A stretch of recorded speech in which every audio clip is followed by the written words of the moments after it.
Dillian, the body snatcher right here. It's a champ. Big up to Sporting Icon. Subscribe. Otherwise, I might pay you guys a visit.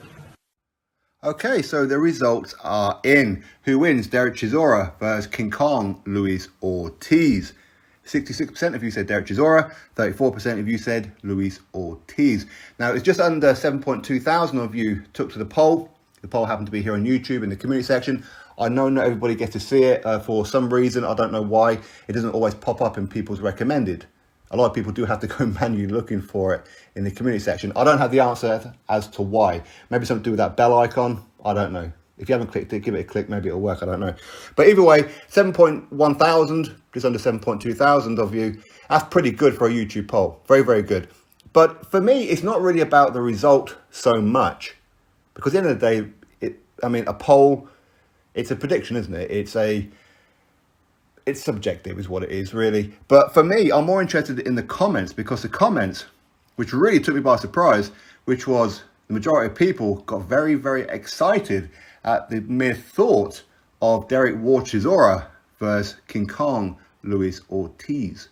Most people saying, love it, yes please, I would love this fight to happen, great fight, yada, yada, yada. But ultimately, obviously, there's going to be a lot of people saying, oh, you must be crazy if you think Luis Ortiz has any chance against Chisora. Oh, you must be crazy if you think that Derek Chisora has any chance against Luis Ortiz. And of course, the comments, some Wilder fans out there who say, your Brits are funny if you think that Derek Chisora, the gatekeeper, the journeyman, has any chance against Luis Ortiz.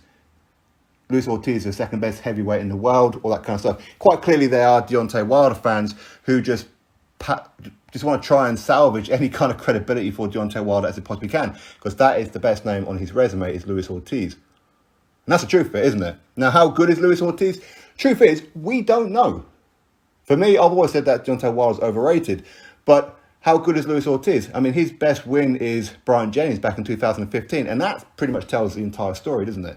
Luis Ortiz, he's turned down 2 offers from Dillian Whyte to headline at the O2 Arena, and I know this for a fact, and he's turned down 2 offers from Anthony Joshua.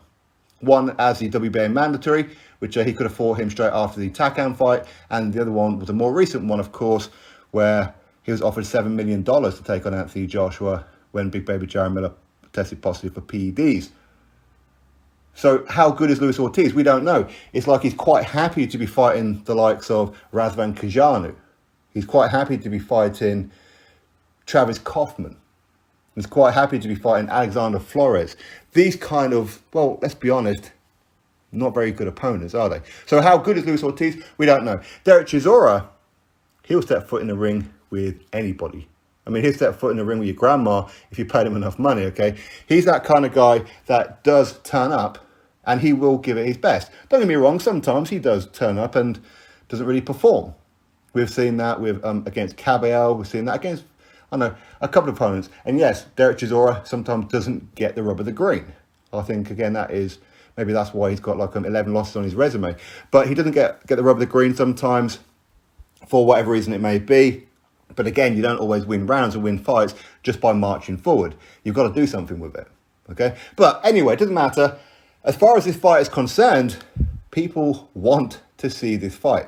I don't think I've really seen the kind of reaction going by the comments about a fantasy fight, and that's exactly what it is right now, as to what I have for this one.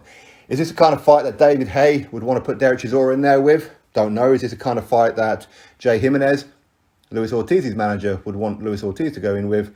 I doubt it, to be honest with you. I'm really not sure. I think for them, they just want the world title fight, and they're quite happy to knock over a few cab drivers along the way.